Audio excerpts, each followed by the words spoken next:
L'opinió. De Maria Forner. El Consell de Política Fiscal i Financera és bàsicament un instrument diabòlic que serveix principalment per a fer visibles les queixes de les comunitats autònomes en matèria de cacaus. Per això els consellers i conselleres suporten estoicament els quasi 40 graus amb què Madrid els dona la benvinguda, vestits ells amb tratge, elles amb taqueta de mànega llarga, perquè ensenyar els muscles per la tele fa lleig i lleva seriositat a l'assumpte. Diu la tradició que els mitjans els hem d'esperar a la porta de darrere del Ministeri per agafar-los unes declaracions prèvies, i és en este punt on comença a fer-se visible la invisibilitat del govern valencià. Es dibuixa l'escena, pati posterior del Ministeri, totes les televisions i ràdios autonòmiques, totes les nacionals i els becaris d'estiu de les agències. Arriba un conseller. Lògicament, els periodistes capitalins no tenen la capacitat de memoritzar 17 cares i 17 noms. Per això, quan l'autonòmica agraciada fa un pas avant, ja saben qui és el personatge i se sent un crit aclaritori. Múrcia, Astúries o el que siga. A continuació es munta el que anomenem una pinya de periodistes al voltant del conseller, de la que es desprenen alguns quan veuen de reüll que ha arribat un altre conseller que els interessa més. Madrid, Catalunya o Andalusia solen ser els que més fugides de pinya provoquen. Són, al cap i a la fi, les comunitats que ixen als informatius nacionals.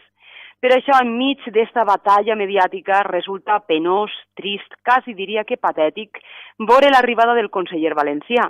Ben vestit i disposat, el veig vindre per la vorera. Davant d'ell, el seu cap de premsa ve anunciant-lo. El consejero valenciano, por si os interesa. I no, no interesa.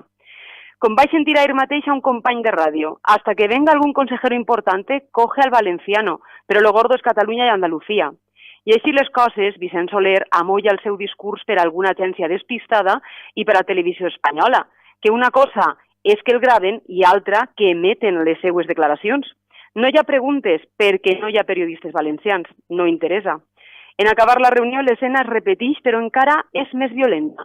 Els periodistes ens agolpem en unes escales per taponar l'eixida dels consellers perquè no s'escape ningú, fins que baixa Soler, que es para ella soletes al grau que hem marcat i torna a presentar-se.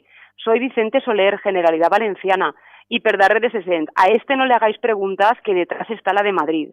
I Soler fa un esforç sobrehumà per dir alguna cosa que cride l'atenció. No podemos más, somos la comunidad peor financiada de España, esto es una burla. I els periodistes assentixen mentre busquen amb la mirada el pròxim a declarar. Fracassat en l'intent de fer-se notar, el seguici valencià torna a Totxa. No passa res, ja passem una nota de premsa als mitjans quan arribem a casa i alguna cosa trauran. Potser no tinga res a veure, però jo estic totalment convençuda de que aquesta invisibilitat valenciana, trobada i no reparada, té molt a veure amb la completa indiferència amb què ens tracta el govern. Perquè, com es diu en l'argot periodístic, el que no està gravat no existeix i a la comunitat valenciana ja fa anys que ens apagaren els focus. Serà per això que no ens ve ningú. Cuando no eres mía,